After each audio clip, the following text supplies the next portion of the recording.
Kunning muhim va dolzarb yangiliklari bilan dunyo yangiliklari o'z ishini boshladi.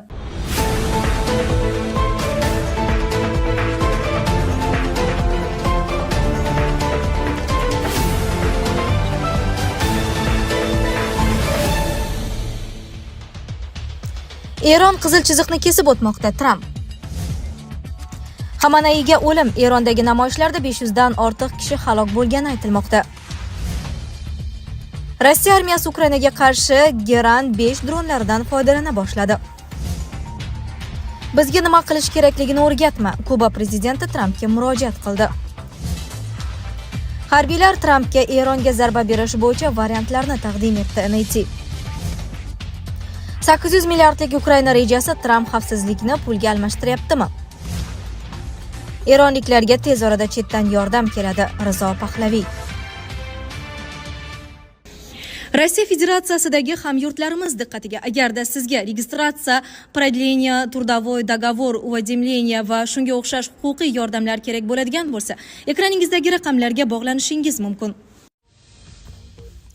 Eron qizil chiziqni kesib o'tmoqda. Tramp AQSh prezidenti Donald Tramp Tehronga AQShning harbiy yoki tijoriy obyektlarga hujum qiladigan bo'lsa, Eron misli ko'rilmagan darajada kuchli zarbalarga duch kelishini aytdi. Bu haqda 12-yanvar kuni jurnalistlar bilan muloqotda ma'lum qildi. Trampning so'zlariga ko'ra, agar Eron bunday hujumni amalga oshirsa, AQSh shunday kuch bilan javob beradiki, Tehronga bunday ishonish ham qiyin bo'ladi. U Washington ixtiyorida juda kuchli va qat'iy choralar mavjudligini ta'kidlagan. Prezident shuningdek Eron qizil chiziqni kesib o'tayotganini bildirib, AQSh bu holatga javob berish variantlarini, jumladan harbiy choralarni ham ko'rib chiqayotganini aytgan. Qayd etish joiz, Trampning dag'dag'alari fonida Eron prezidenti Pezeshkian xalqqa murojaat qilib, norozilik bildirayotgan fuqarolarga iqtisodiy islohotlar davom etishini va mavjud muammolar hal qilinishini va'da qilgan. U mamlakatdagi tartibsizliklarni tashkil etishda AQSh va Isroilni ayblagan hamda fuqarolarni tartibsizliklarga qarshi ko'chalarga chiqishga chaqirgan. Xameneiga o'lim. Erondagi namoyishlarda 500 dan ortiq kishi halok bo'lgani aytilmoqda. Eronda hukumatga qarshi namoyishlar vaqtida halok bo'lganlar soni 500 nafardan oshdi. Bu haqda 11-yanvar kuni AQShda joylashgan Hrana inson huquqlari tarmog'iga tayanib Associated Press xabar berdi. Manbaga ko'ra, 8-yanvardan buyon Eron hukumati mamlakat bo'ylab internetni to'liq o'chirib qo'ygani sababli axborot oqimi keskin cheklangan. Blokirovka 70 soatdan ortiq davom etmoqda. Mamlakatdan ma'lumot olish asosan Starlink sun'iy yo'ldosh aloqasi orqali amalga oshirilmoqda. Uning aytishicha, Eron hukumati ilk bor namoyishlarni bostirish jarayonida dronlardan foydalanib, havodan kuzatuv orqali norozilik bildirayotganlarning shaxsini aniqlamoqda. Shu sababli halok bo'lganlar va hibsga olinganlarning aniq sonini belgilash hozircha imkonsiz. OAVning ta'kidlashicha, kuch ishlatar tuzilmalarining harakatlari tobora shafqatsiz tus olmoqda. Bu namoyishlar avvalgilardan keskin farq qiladi va hukumat uchun kutilmagan bo'lgan. Ayrim hollarda shifoxonalar ham xavfsiz emas. Yaralangan namoyishchilar kuch tuzilmalari tomonidan olib ketilishi mumkin. Ko'plab holatlarda esa halok bo'lganlarning jasadlari oila a'zolariga qaytarilmayapti. Eron bo'ylab ommaviy norozilik namoyishlari 2025-28 dekabrdan beri, ya'ni 15 kundan buyon davom etmoqda. Internet o'chirilgani va xavfsizlik kuchlarining qattiq choralariga qaramay, Tehron va boshqa yirik shaharlarda minglab odamlar ko'chalarga chiqmoqda. Namoyishchilar qozon tovoqlarni urib shovqin qilmoqda, Xameneiga o'lim degan shiorlarni hayqirmoqda. Avtomobil haydovchilari esa signal chalib ularni qo'llab-quvvatlamoqda. 10-yanvar kuni Islomiy inqilob qo'riqchilari korpusi namoyishlarni kuch bilan bostirish bilan tahdid qildi. Rossiya armiyasi Ukrainaga qarshi Geran 5 dronlaridan foydalana boshladi. Rossiya armiyasi Ukrainaga qarshi urushga yangi turdagi Geran 5 zarba dronlaridan foydalana boshlagani haqida xabarlar paydo bo'ldi. Ushbu qurilma reaktiv dvigatel bilan jihozlangani sababli oldingi Geran modellariga nisbatan ancha tezkor va murakkab nishonlarga zarba berish imkoniga ega. Taxminan 1000 kilometrgacha parvoz masofasiga ega ekani aytilmoqda. Bu esa uni front ortidagi harbiy infratuzilma, aerodromlar va logistika markazlariga xavfli qurolga aylantiradi. Manbalarga ko'ra, dronning jangovar kalagi 90 kilogramni tashkil etadi va bunday katta portlovchi quvvat uni nafaqat texnik obyektlar, balki mustahkamlangan inshootlar uchun ham jiddiy tahdidga aylantiradi. Kuzatuvchilar Geran 5 tashqi ko'rinishi va texnik yechimlari jihatidan Eronda ishlab chiqarilgan Kara reaktiv droniga o'xshashligini ta'kidlamoqda. Bu esa Rossiya dron texnologiyalarini takomillashtirishda Eron tajribasidan foydalangan bo'lishi mumkinligi haqidagi taxminlarni kuchaytirmoqda. Agar bu ma'lumotlar tasdiqlansa, Rossiya tomonidan bunday uzoq masofali va yuqori tezlikka ega dronlarning qo'llanilishi havo hujumlari taktikasini yanada murakkablashtirib, Ukraina havo mudofaasi tizimlari uchun yangi chaqiriqlarni yuzaga keltirishi mumkin. Bu holat hayot sifatiga ta'sir qilyaptimi? Oilaviy hayotda zaiflik, stress va ishonchsizlik olib kelyaptimi? Vulkan erkak kuchi va ishonchining yangilangan manbai. Prostata bezi adenomasi surunkali prostatitdan qutulishga yordam beruvchi ishonchli formula. Atigi 5-7 kun ichida natijasini sezasiz. O'zingizni yengil va ishonchli his eting. Vulkan siz izlagan tabiiy yechim. Bizga nima qilish kerakligini o'rgatma. Kuba prezidenti Trampga murojaat qildi. AQSh prezidenti Tramp Kuba davlatiga endi Venesueladan neft va pul bormasligini ma'lum qildi. Bu haqda Oq uy rahbari 11-yanvar kuni o'zining Truth Social tarmog'ida ma'lum qildi. Trampning yozishicha, Kuba uzoq yillar davomida Venesueladan olayotgan neft va moliyaviy yordamdan endi mahrum bo'ladi. Tramp bu yordam evaziga Kuba Venesueladagi so'nggi 2 diktatorga xavfsizlik xizmatlari ko'rsatib kelingani, biroq endi bu amaliyot tugaganini ta'kidlagan.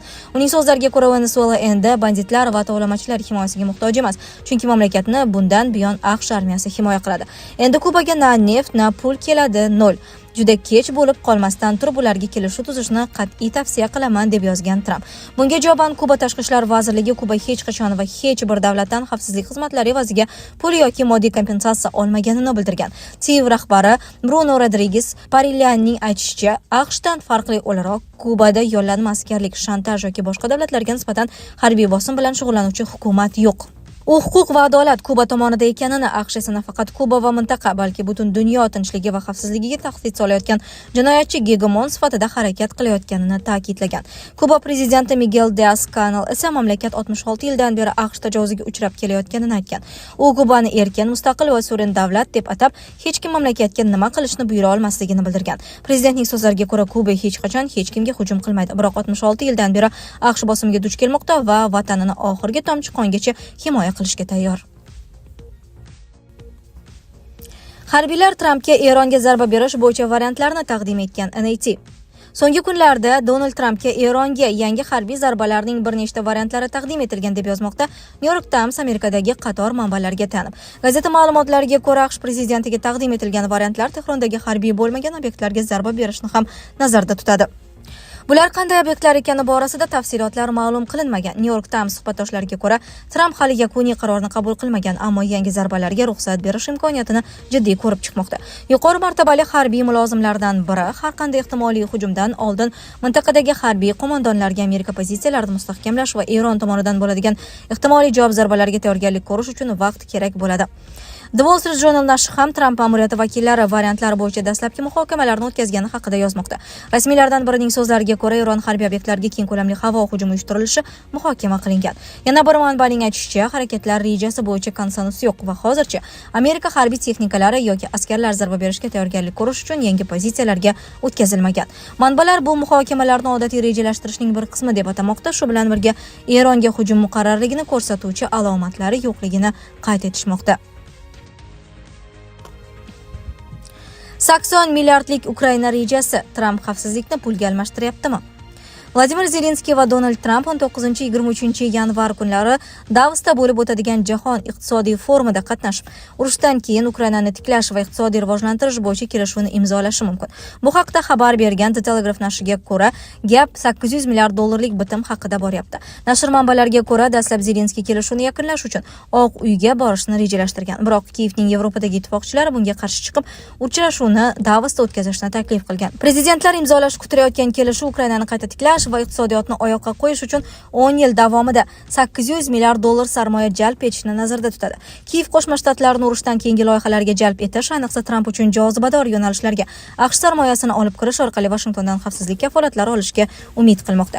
Manbaga ko'ra, kelishuvning asosiy qismi foydali qazilmalar bo'yicha bitim hisoblanadi. Unga ko'ra, kelgusida amerikalik investorlar Ukrainadagi qonunchilik loyihalari bo'yicha imtiyozli huquqlarga ega bo'ladi.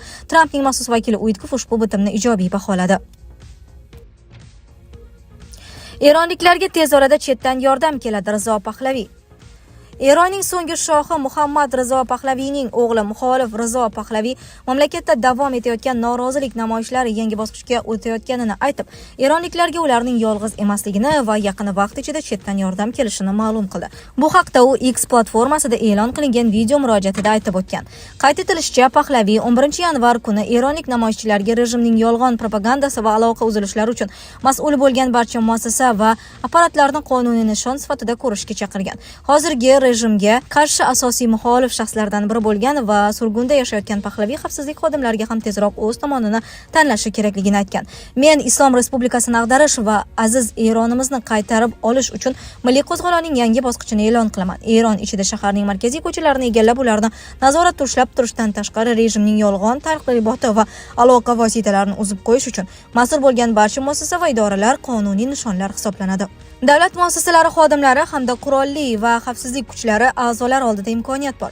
Xalq tomoniga o'tib millat bilan bir safda turish yoki xalqqa qarshi qotillar bilan hamkorlikni tanlab o'zlariga millatning abadiy uyati va la'natini sotib olish degan u.